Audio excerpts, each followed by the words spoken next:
You may have heard Nancy Pelosi's voice in that pro forma. Here she is with Steny Hoyer speaking to reporters after that for about 10 minutes. I know.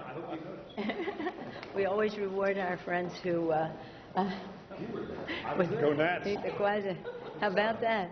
I guess we're going to handle the Giants the same way we have the rest of the year. There you go. My Reds are going to get your Giants. There we go. We're talking baseball. Well, it is baseball season, but it's also a season for us to be in session. As you know, at the beginning of the year, this first week in October was scheduled to be a week of work, where we would come together to do the work of the American people who sent us here to do exactly that. In addition to having the shortest session since 1961, the fewest days in session, they've now canceled this work week, which means that from August, the first week in August, until the middle of November, we will have been in session 8 days. Why is that important? It's important because if we were here, we could pass a jobs bill. We could pass a middle-income tax cut. We could protect Medicare from the Ryan budget by demonstrating clearly that that will not prevail. We could be passing the Violence Against Women Act. We could be passing the Farm Bill. We have work to do. We are representatives. Each of us represents a constituency that comes to the House to seek compromise, to create jobs, to reduce the deficit, to make life better for people. And what happens at their kitchen table, their kitchen tables, is really what we should be thinking about here. And what that is their economic survival.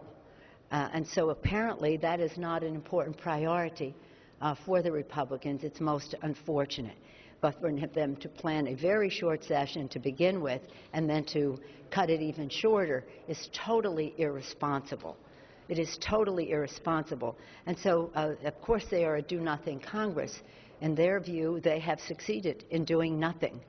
But in my view, they are a failure in not passing middle-income tax cuts, the jobs bill, which would, as Mr. Hoyer indicated on the floor, which would create 1.5 million jobs immediately, jobs that the American people need. And we've talked about the rest of the agenda that has passed, some of it in a bipartisan way in the United States Senate, but is unacceptable to the extremists in the House of Representatives. So we are here, and many more of us. We're about to go into a hearing about Medicare and protecting Medicare for the American people. We'll be visiting with you all at 1 o'clock after that hearing for any questions that you may have. But in the meantime, we're here to say to the Speaker and to the Republican majority, let's get back to work. Call us back to work. We have important work to do for the American people. With that, I'm pleased to yield to the distinguished Democratic Whip of the House, Mr. Hoyer. I thank the leader for yielding, and I want to simply say that once again we have this morning a demonstration of the Republicans walking out on the American people, not on us. The Speaker gavelled us down without so much as allowing even an inquiry or a statement to be made. They walked away, not from us again, they walked away from the American people. They walked away from the issues that the leader has referenced. They walked away from dealing with the jobs in America. They walked away from dealing with middle-class tax cuts. They walked away from farmers who are suffering from the drought. They walked away from postal reform to make sure that our postal service is solvent. They walked out on the American people, not on us. They shut the microphones off, but they're not going to shut us up. We're going to continue to talk to the American people, and we are here to work as the Republican leader scheduled us to be at work. Not us. They said they were going to be working the first week in October. Have they left because they've accomplished their work? Absolutely not. The least productive Congress in my lifetime. And so we're here. We're here to work. We're here to do the people's business. We're not here to walk out on the American people.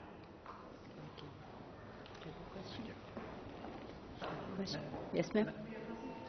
Go ahead. Okay. Political question. We'll save that for 1 o'clock. Right now we're here to talk about the fact that we're asking them to return to work. But I'm happy to answer any question you have at 1 o'clock at that time. Wait a minute. Chad was the most faithful to be in the room, and we respect that. This is a work question, but it's a foreign policy question. The House Oversight Committee was scheduled a hearing on the 10th.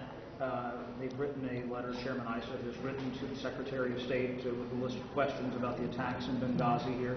Do you think it is appropriate for her to come and testify? And do you think it's appropriate for Republicans to be asking these questions? Are there questions unanswered about the Benghazi attack, and what questions do you have? Well, I think that it would be appropriate for the Republicans, if they have important work to do, to call the House back into session and come here and deal with the full array of questions domestically and internationally. And so I think it's a kind of a curious that they want the House to be functioning, but they don't want it in order. They're functioning when they want to challenge the administration, but not in order to do the work of the American people. With that, we'll see you at 1 o'clock. I want to thank our colleagues who joined us, Mr. Johnson, who spent his birthday with us, but he's been here for challenging the Republicans on the floor week in and week out. Congresswoman Allison Schwartz of Pennsylvania is talking about Medicare on the floor. Congresswoman Barbara Lee talking about building our economy from the middle out on the floor of the House. Congresswoman Judy Chu talking about fairness and how we go forward and getting the job done and ending the fiscal crisis. Congressman Sam Farr, an appropriator, talking about those bills that passed the committee. Why can't they come to the floor? Why aren't we here to do that important work for the American people? Congressman George Miller, as always, fighting for jobs on the floor just now, and his life's work. But jobs, jobs, jobs, jobs. Why can't we pass the jobs bill? Why can't we pass the jobs bill? And Congressman Rush Holt from New Jersey talking about the full array of failures on the part of Republicans to get the job done for the American people. And we all thank the Democratic whip, who's here practically every week calling them back into order for the agenda that he has put forth, that we are all supporting, that President Obama is putting forth. So again, we're now going to a hearing. I hope you all join us on Medicare and what is at stake, because while all of our names are on the ballot in the election, and the President's name is on the ballot in the election, Medicare is on the ballot too. They want to destroy it. They think it should wither on the vine. We're here to protect it. Come see us at 11 o'clock to hear our expert witnesses. And some of those expert witnesses are ordinary, everyday seniors who benefit from Medicare as we know it, or who would lose if we go forward with the Republican proposal. So thank you for being here now. Let's get to work.